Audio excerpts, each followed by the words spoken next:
একটা সময় ছিল যখন গ্রামে গ্রামে হাত পাখা ব্যাপক জনপ্রিয় ছিল।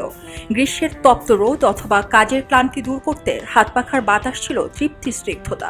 তবে সেই স্নিগ্ধতা ফুরিয়ে যাচ্ছে দিন দিন। গ্রামগঞ্জে বিদ্যুৎ, সৌরবিদ্যুৎ, আইপিএস এর ব্যবহারের ফলে পুরাতন ঐতিহ্য হাত পাখার ব্যবহার মানুষ এখন ভুলে যাচ্ছে।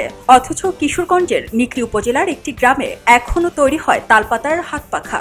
একসময় ঘরে ঘরে থাকতো হাত পাখা, তবে প্রত্যন্ত গ্রামাঞ্চলে এখনো হাত পাখা টিকে আছে বলে দামপাড়া ইউনিয়নের 2 শতাধিক পরিবারের জীবিকার একমাত্র অবলম্বন হাত পাখা তৈরির কাজ।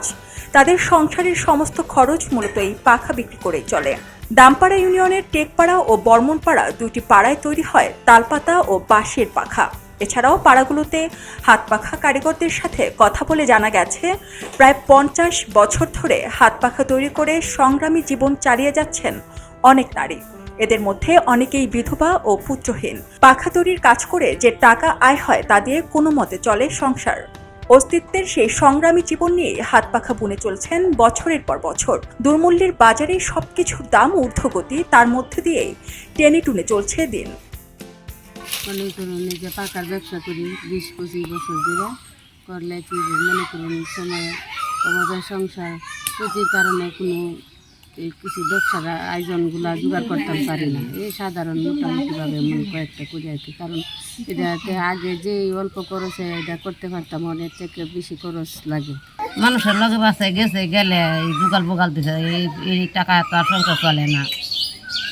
ফাঙ্কা ফাঙ্কা বেশি বেঁচে আদা যা ওগুলো মায়া আছেন, মায়া লারে সাহায্য বাহ্য তুললে বিয়া দিছি। দেওয়ার পরে ওখানে কি করবো, যখন স্বামী নাই মানে সর্বহারা ওখানে আমি চায় মাগিয়া খাই। খোঁজ নিয়ে জানা গেছে, টেকপাড়া ও বর্মনপাড়ার বেশিরভাগ পরিবারই ঋণগ্রস্ত অবস্থায় আছেন। এই গ্রামের প্রায় 2 শতাধিক পরিবার হাত পাখা তৈরির সাথে সম্পৃক্ত রয়েছেন। ফাল্গুন চৈত্র মাস এলেই এই গ্রামের নারীরা হাত পাখা তৈরিতে ব্যস্ত সময় পার করেন। বৈশাখী মেলায় বিক্রি করতে পাইকাররা কিনে নেন এসব তালপাতার পাখা। হাত পাখা কারিগরদের কারোর ছেলেমেয়েরা পড়ালেখা করছে, কারো ছেলে নৌকা বানানোর কাজ করছে, আবার কেউ কেউ সন্তানদের নিয়ে নিদারুণ কষ্টের মধ্যে জীবন কাটাচ্ছেন। সমাজসেবা থেকে স্বল্প সুদে ঋণ নিয়ে অনেক নারী এই হাত পাখা তৈরির কাজটি করেন। তবে বেশিরভাগ নারী কারিগরেরা ঋণ পান না বলে খবরের কাগজকে জানিয়েছেন। কিছু সহযোগিতা করতো, যেমন আমরা ফাঙ্কা পুঁজি করে রাখাই, তা যেমন এটা একটু বড় করে ইয়ে করতে পারি, না হলে আমরা কি করে চলবো। ছেলে মেয়েরে পাশাপাশি কোনো চাহিদা মতন খরচ প্রাইভেট পড়াইতে পারি না, কোনো কিছু স্কুলে খরচ চালাইতে না।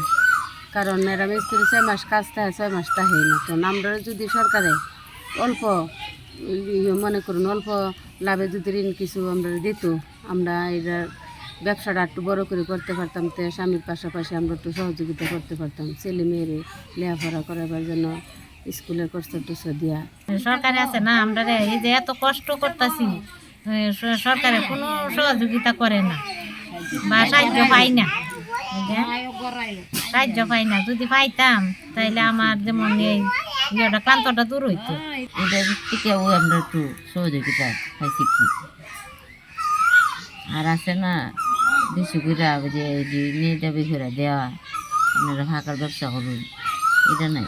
এই কিস্তি বাবদ কত কিস্তি আসে? 10,000 1100 টাকা দিচ্ছি। একটি হাত পাখা কয়েকজনের পরিশ্রমে তৈরি হয়। পাখা তৈরি করতে তালপাতা, বাঁশ, প্লাস্টিকের বেত, রং ও সুতার প্রয়োজন হয়। প্রথমে তালপাতা পানিতে ভিজে 3-4 ঘন্টা রোদে শুকিয়ে নরম করতে হয়। এরপর পাখার মাপ মতো কাটা হয় পাতাগুলো। সমস্ত উপকরণ দিয়ে তৈরি হয় তালপাতার হাত পাখা।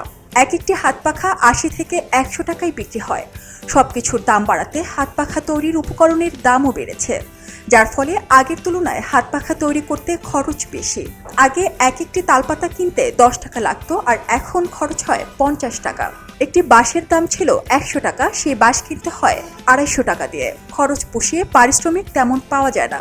দামপাড়া ইউনিয়নের এই গ্রামের চম্পা, লক্ষ্মী, তুলনা, আনিতা সহ অনেক নারী এই হাত পাখা তৈরির কাজ করেন। তাদের কর্ম এক হলেও প্রত্যেকের জীবনের গল্প ভিন্ন। সরকারি সুযোগ সুবিধা বা সহজ শর্তে ঋণ পেলে হয়তো তারা সমাজে ভালোভাবে বেঁচে থাকার সংগ্রামে টিকে থাকতে পারবে।